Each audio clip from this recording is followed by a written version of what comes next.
how can we optimize or maximize? How can we go pioneer new frontiers? And you've done all these things, like not just maximizing the output for the dollars delivered, but maximizing all of the KPIs, hit new highs. And I know you want to talk about some of those. The midpoint of the year, so we're talking about 52-week, a standard 52-week fiscal year.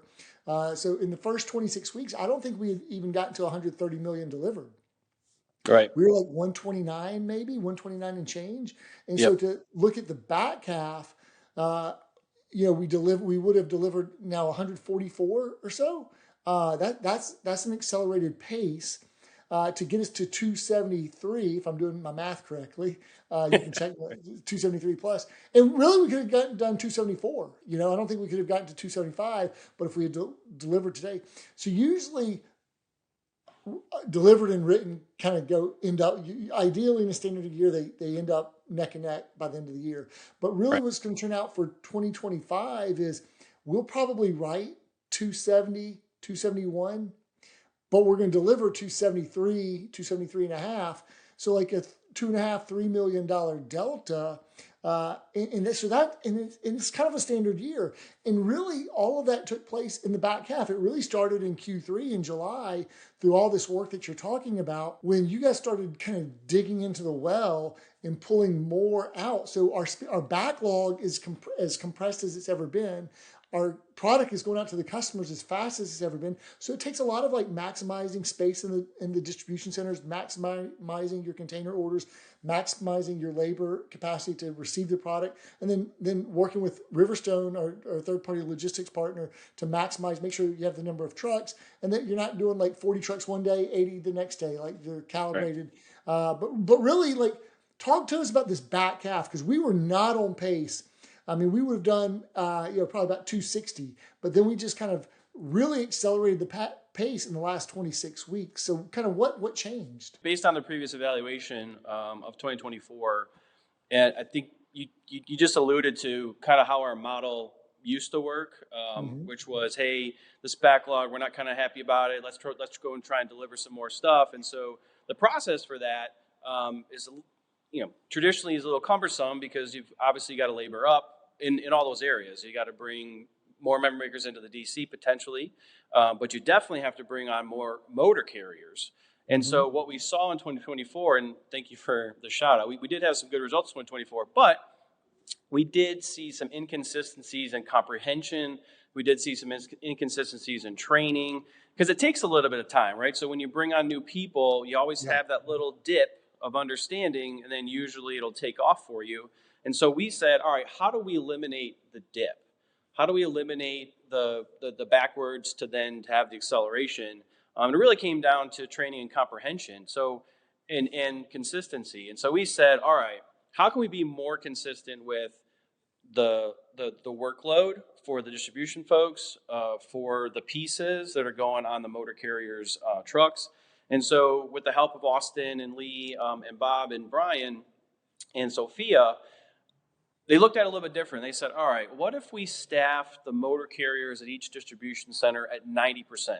So if we were receiving 90% of our budgeted delivered sales, how many motor carriers would that be?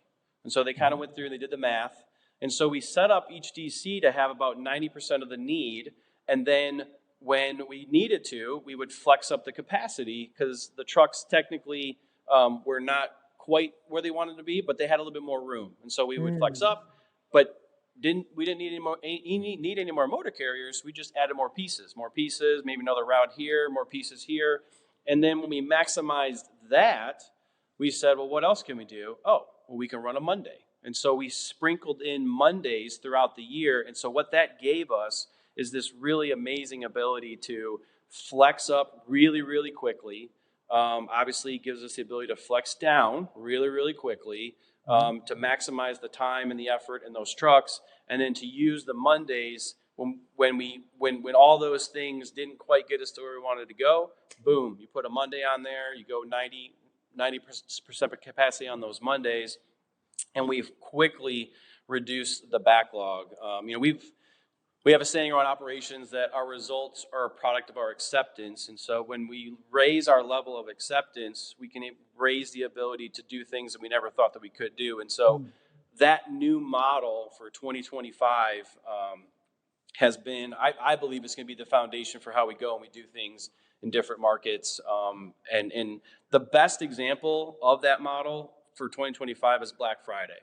Our retail performance team killed it. I mean, it's probably, you probably know better than I, but top 3, top 5 weeks we've ever had at Broad River Retail.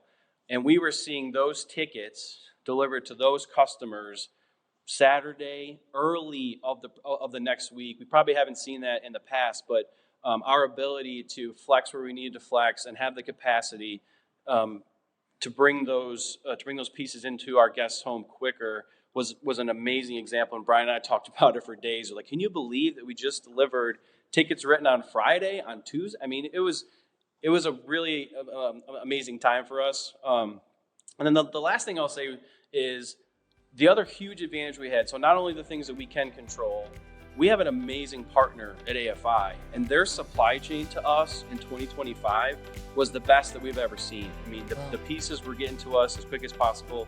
The assortment they had, the on stock that they had out of Advance, and their ability to get it to us with the best quality, that was another game changer for us. Is those pieces were ready, and we were ready to receive them, and we were ready to deliver them. So those were really the big things that helped us in the backside of 2025.